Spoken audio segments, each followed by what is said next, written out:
Orezivanje voćaka je jedna od najvažnijih agrotehničkih mjera u voćarstvu. Osim što poboljšava zdravlje i izgled stabala, pravilno orezivanje izravno utječe na količinu i kvalitetu plodova. Ova praksa zahtjeva dobro poznavanje termina, metoda i uslova pod kojima se obavlja, jer nepravilno ili nepravovremeno orezivanje može nanijeti više štete nego koristi.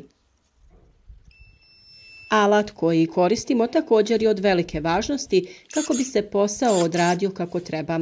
Mi smo isprobali akumulatorske škare koje su se odlično pokazale kod svih poslova orezivanja. Naravno, u znak zahvalnosti odlučili smo da jedne iste poklonimo i nekom od vas.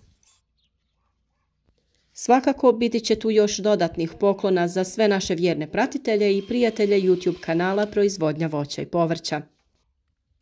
Ostanite s nama do kraja videa i saznajte kako sudjelovati u ovom darivanju. Pitanje na koje prvo dajemo odgovor jeste kada orezivati voćke. Pravilan termin za orezivanje voćaka ovisi o vrsti voćke, klimatskim uslovima i ciljevima koje želimo postići. Problemi koji se javljaju kod rezidbe u zimskim mjesecima nastaju najviše zbog zahlađenja, ali i zbog jakih hladnih vjetrova. Posebnu pažnju treba obratiti na temperaturu na kojoj obavljamo rezidbu, a najbolje je kada su temperature iznad 0 stepeni Celzijusa.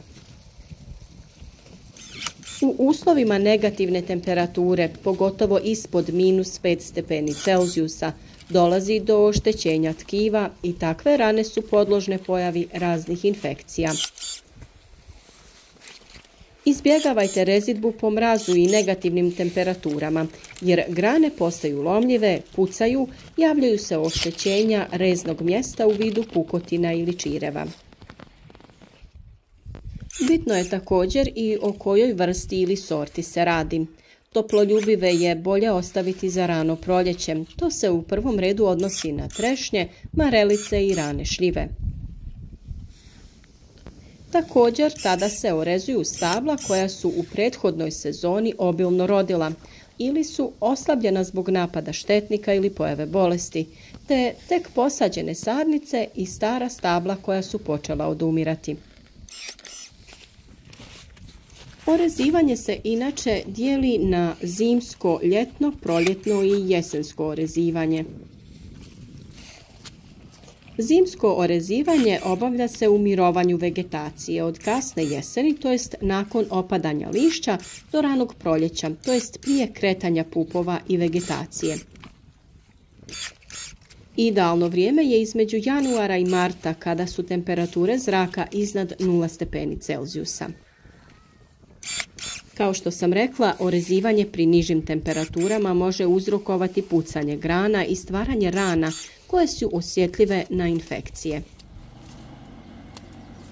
Ljetno orezivanje obavlja se tokom vegetacije, uglavnom u junu i julu, sa ciljem prorjeđivanja krošnje i uklanjanja suvišnih mladica koje guše stablo. Ovo orezivanje pomaže u poboljšanju prozračnosti krošnje i izlaganju plodova sunčevoj svjetlosti, što pospješuje njihovo sazrijevanje. Proljetno orezivanje se obavlja kod nekih voćaka, kao što su breskve i marelice. Preporučuje se obaviti lagano orezivanje u rano proljeće nakon završetka jačih mrazeva, kako bi se spriječilo oštećenje pupova.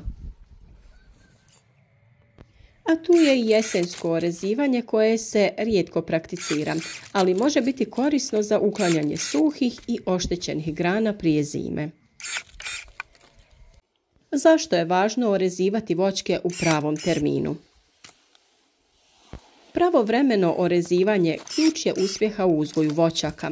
Evo nekoliko razloga zašto je važno pridržavati se tih odgovarajućih termina.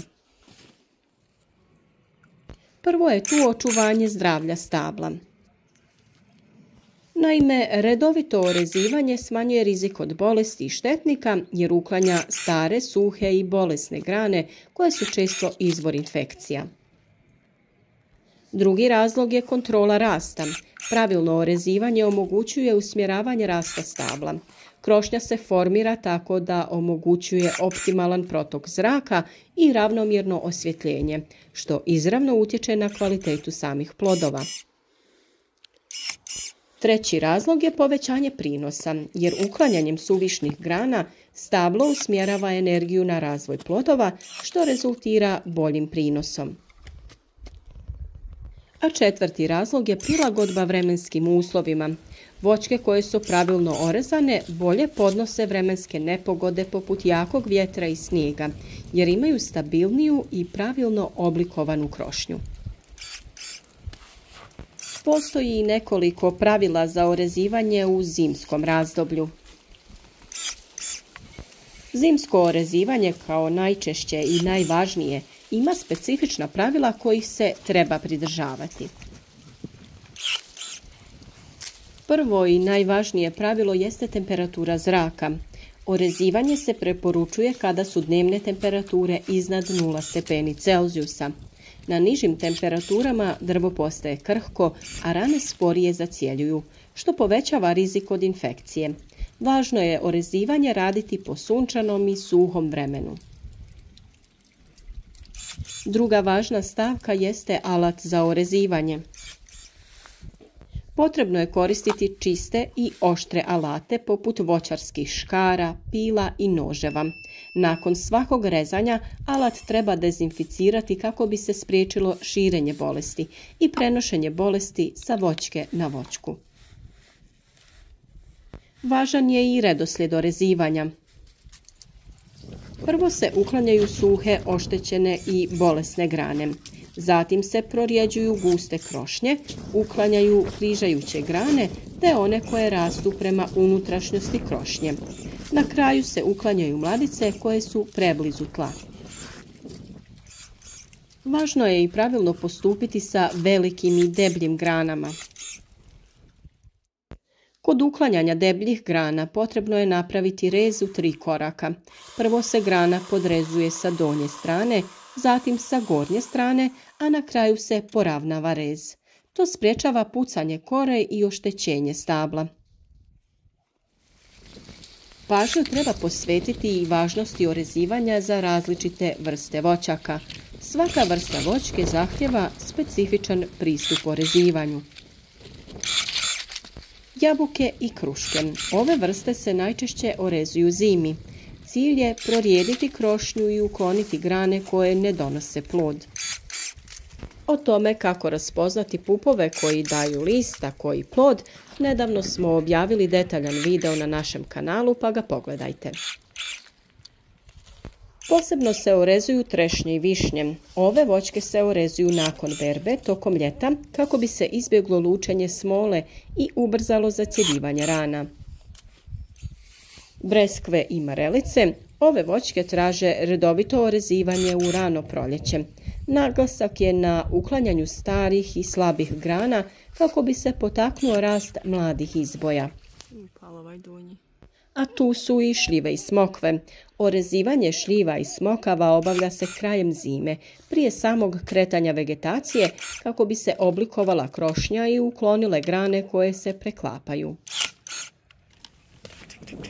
Naravno da tu postoje i brojni rizici nepravilnog orezivanja. Ako se orezivanje obavi u pogrešno vrijeme ili na neprikladan način, mogu se pojaviti brojni problemi. Prvi je povećan rizik od bolesti. Naime, oštećene rane koje nisu pravilno tretirane mogu postati ulazna tačka za patogene.